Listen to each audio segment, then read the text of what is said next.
Bidadi township ವಿರೋಧಿಸಿ ಜೆಡಿಎಸ್ನಿಂದ ಎರಡನೇ ದಿನದ ಪಾದಯಾತ್ರೆಯಲ್ಲಿ ಮಾಜಿ ಪ್ರಧಾನಿ ದೇವೇಗೌಡರು ಭಾಗಿಯಾಗಿದ್ದಾರೆ.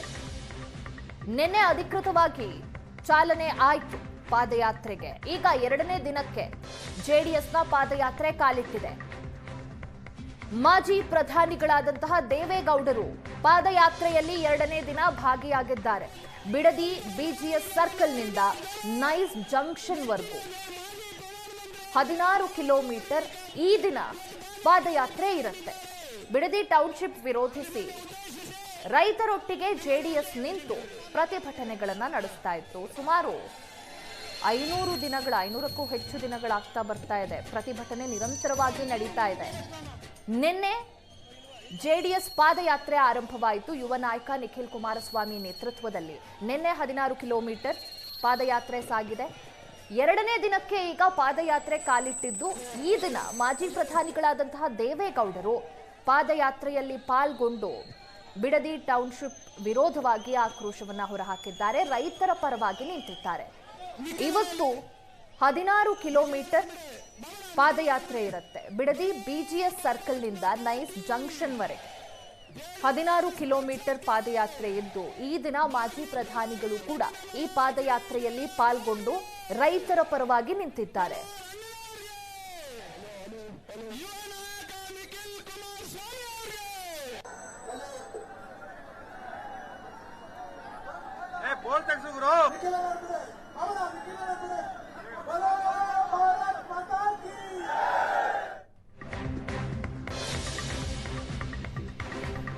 ರೈತರಿಂದ ಬಲವಂತವಾಗಿ ಜಮೀನನ್ನ ವಶಪಡಿಸಿಕೊಳ್ತಿರೋದು ತಪ್ಪು.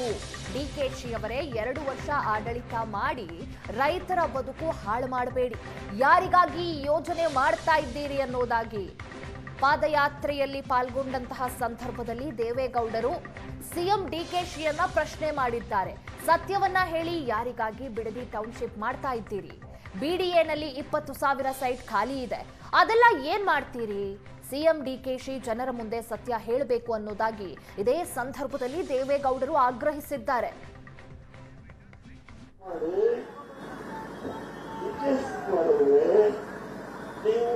ಎರಡು ವರ್ಷ ರಾಜ್ಯ ಆಳಿ ನಮಗೆ ಅಸಮಾಧಾನ ಇದೆ ಅಂತ ಇಲ್ಲ.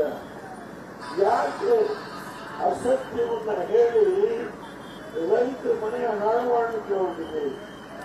1 ಗುಂಟೆ, 2 ಗುಂಟೆ, 3 ಗುಂಟೆ, 5 ಗುಂಟೆ, 10 ಗುಂಟೆ ಜಾಗ ಉಳಿಸಿಕೊಂಡು ಹಸುಗಳಿಗೆ ಮೇವು ಬೆಳೆಸಿ ಹಾಲನ್ನು ತಂದು ಯಾರು ಇವತ್ತು ಸಿಂಹಗಳಿಸ್ತಾ ಇದ್ದಾರೋ ಅವರ ಮೊಟ್ಟೆ ಮೇಲೆ ಕೊಡಲು ಈ ಪ್ರಾಜೆಕ್ಟ್ ಅನ್ನ ಯಾರಿಗೋಸ್ಕರ ಮಾಡ್ತಾ ಇದ್ದೀವಿ? ಹೇಳಿ, ಸತ್ಯ ಹೇಳಿ, ಯಾರಿಗೋಸ್ಕರ ಈ ಪ್ರಾಜೆಕ್ಟ್ ಅನ್ನ ಯಾರಿಗೋಸ್ಕರ ಮಾಡ್ತಾ ಇದ್ದೀವಿ? ಹೇಳಿ, ಸತ್ಯ ಹೇಳಿ, ಯಾರಿಗೋಸ್ಕರ? ಬೆಂಗಳೂರು ಮೀಡಿಯಾದಲ್ಲಿ 20,000 ಸೈಟ್ಗಳು ಖಾಲಿ ಬಿದ್ದಿದ್ದಾವೆ. 20,000 ಸೈಟ್ಗಳು.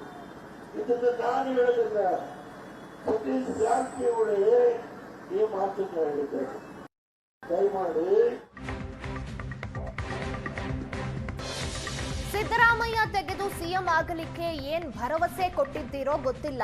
ನೀವು ದೆಹಲಿಯಲ್ಲಿ ಏನ್ ಸಹಾಯ ಮಾಡ್ತೀವಿ ಅಂತ ಹೇಳಿ ಬಂದಿದ್ದೀರೋ, ಕೈ ಮುಗಿದು ಪ್ರಾರ್ಥನೆ ಮಾಡ್ತೀನಿ, ಈ ಯೋಜನೆಯನ್ನ ಕೈ ಬಿಡಿ ಅನ್ನೋದಾಗಿ ದೇವೇಗೌಡರು ಈ ಸಂದರ್ಭದಲ್ಲಿ ಸಿಎಂಗೆ ಈ ವಿಚಾರಗಳು ತಲುಪಬೇಕು ಅನ್ನೋದಾಗಿ ಮಾತನಾಡಿದ್ದಾರೆ. ಇಲ್ಲಿ ಸೇರಿರೋ ಜನ ಅವರಾಗೆ ಕರೆದು ಅವರಾಗಿಯೇ ಜಾಗ ಕೊಟ್ರೆ ತಗೊಳ್ಳಿ, ರೈತರಿಗೆ ಜಾಗ ಕೊಡ್ಲಿಕ್ಕೆ ಇಷ್ಟ ಇಲ್ಲ ಅಂದ್ರು, ಯಾಕೆ ರೈತರಿಗೆ ತೊಂದರೆ ಕೊಡ್ತಿದ್ದೀರಿ ಅಂತ.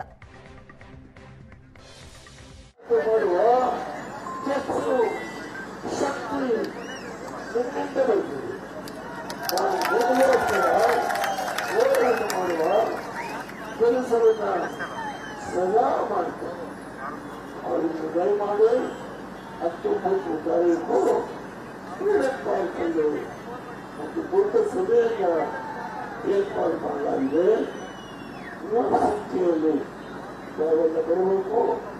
ನಾನು ಸಭೆಗೆ ಬರ್ತೇನೆ. ದಯಮಾಡಿ ಎದುರುಬೇಡಿ, ಯಾರೇ ಏನೇ ಮಾಡಿದ್ರು. ಬಿಡದಿ ಟೌನ್ಶಿಪ್ ವಿರೋಧಿಸಿ ಜೆಡಿಎಸ್ನಿಂದ ಮತ್ತೊಂದು ಹೋರಾಟ. ಆಗಸ್ಟ್ 19ಕ್ಕೆ ಟೌನ್ಶಿಪ್ ವಿರೋಧಿಸಿ ಬೆಂಗಳೂರಲ್ಲಿ ಜೆಡಿಎಸ್ ಪ್ರತಿಭಟನೆಯನ್ನ ಕೈಗೊಳ್ಳಲಿದೆ. ಬೆಂಗಳೂರಿನ ಫ್ರೀಡಂ ಪಾರ್ಕ್ನಲ್ಲಿ ಜೆಡಿಎಸ್ ಪ್ರತಿಭಟನೆಯನ್ನ ಮಾಡಲಿಕ್ಕೆ ನಿರ್ಧಾರವನ್ನ ಕೈಗೊಂಡಿದೆ. ಪಾದಯಾತ್ರೆಯಲ್ಲಿ ಬೆಂಗಳೂರು ಪ್ರತಿಭಟನೆಯನ್ನ ದೇವೇಗೌಡರು ಘೋಷಿಸಿದ್ದು, ವಿಧಾನಮಂಡಲದ ಕಲಾಪದ ವೇಳೆ ಬೆಂಗಳೂರಿನಲ್ಲಿ ಹೋರಾಟ ಮಾಡಲಿಕ್ಕೆ ನಿರ್ಧಾರವನ್ನ ಕೈಗೊಂಡಿದ್ದಾರೆ. ಬಿಜೆಪಿ ಮತ್ತು ಜೆಡಿಎಸ್ ಜಂಟಿಯಾಗಿ ಪ್ರತಿಭಟನೆ ಮಾಡೋ ಸಾಧ್ಯತೆಗಳು ಕೂಡ ಹೆಚ್ಚಿವೆ.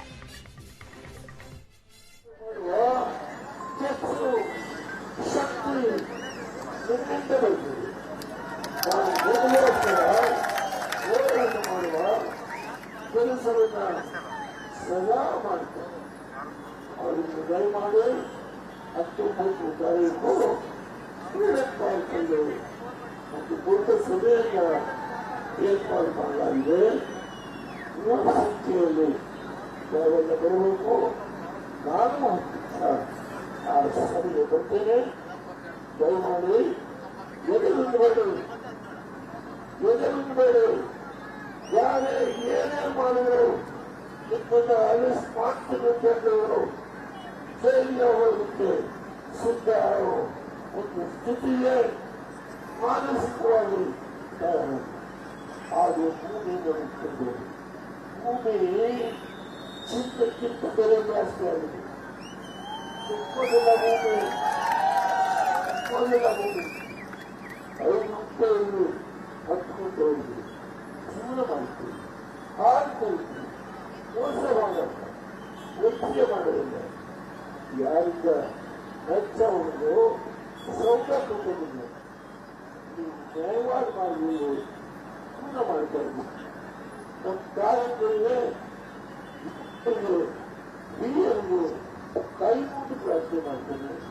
ಎಲ್ಲ ಅಂದ್ರೆ ಒಂದು ವಿಶೇಷ ಸಭೆ ಮಾಡಿ ಮುಗಿಸಿ ವಿಧಾನಸಭೆ ಗೆಲ್ಲಿಸಿ ಮುಖ್ಯಮಂತ್ರಿ ಮಾಡಿದಂತ ಇಂದಿನ ಹಳೆಯ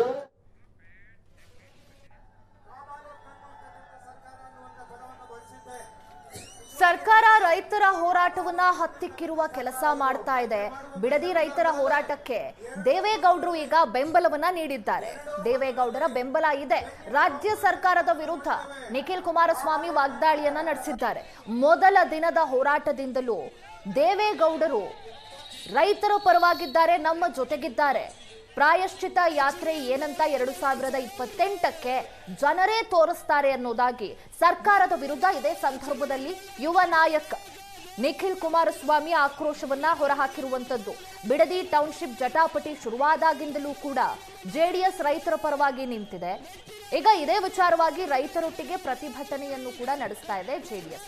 ಸರ್ಕಾರಕ್ಕೆ ಈ ಪಾದಯಾತ್ರೆ ಮುಖಾಂತರ ಬಿಡದಿ ಟೌನ್ಶಿಪ್ ಅನ್ನ ವಾಪಸ್ ತಗೋಬೇಕು ಅನ್ನೋದಾಗಿ ಆಗ್ರಹಿಸ್ತಾ ಇದೆ ಜೆಡಿಎಸ್. ನಿಖಿಲ್ ಕುಮಾರಸ್ವಾಮಿ ಬಂದಿದ್ದಾರೆ ಸರ್. 1 ವರ್ಷದಿಂದ ಪ್ರತಿಭಟನೆ ನಡೀತಾ ಇದೆ. ಆಗ ಜಗ್ಗದ ಸರ್ಕಾರ ಈ 3 ದಿನದ ಪಾದಯಾತ್ರೆಗೆ ಜಗ್ಗುತ್ತಾ? ಪಾದಯಾತ್ರೆ ನಿನ್ನೆಯ ದಿನ ಏನು ಪ್ರಾರಂಭ ಆಗಿದೆ, 3 ದಿನಗಳ ಫ್ರೀಡಂ ಪಾರ್ಕ್ವರೆಗೂ ಹೋಗ್ತಕ್ಕಂಥ ಈ ಒಂದು ಪಾದಯಾತ್ರೆಯಲ್ಲಿ ಸಹಸ್ರಾರು ಸಂಖ್ಯೆಯಲ್ಲಿ ಅನ್ನದಾತರು ಇವತ್ತು ರಾಜ್ಯಾದ್ಯಂತ ಹಲವಾರು ಜಿಲ್ಲೆಗಳಿಂದ ಏನು ಭಾಗವಹಿಸಲಿಕ್ಕೆ ಬರ್ತಾ ಇದ್ದಾರೆ. ಅಂಥವ್ರನ್ನ ಇವತ್ತು ತಡೆಗಟ್ಟತಕ್ಕಂಥದ್ದಕ್ಕೆ ಸರ್ಕಾರ ಸಾಕಷ್ಟು ಹತ್ತಿಕ್ಕತಕ್ಕಂಥ ಒಂದು ಪ್ರಯತ್ನವನ್ನು ಮಾಡ್ತಾ ಇದೆ.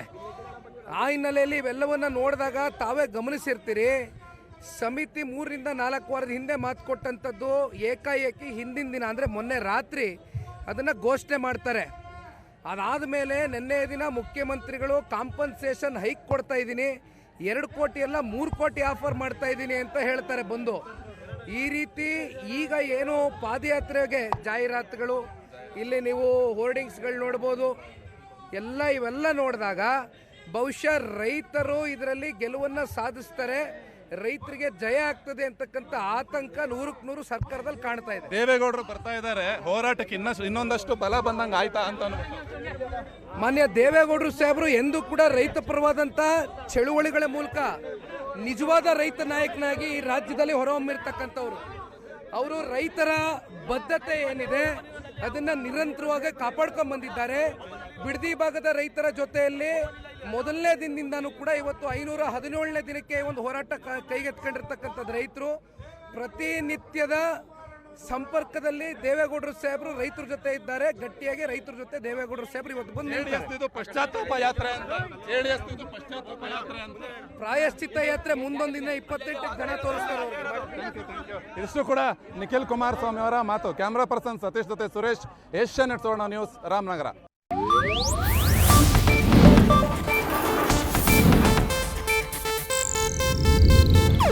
ಇದು ಏಷ್ಯಾನೆಟ್ ನ್ಯೂಸ್ ನೆಟ್ವರ್ಕ್ ಪ್ರಸ್ತುತಿ.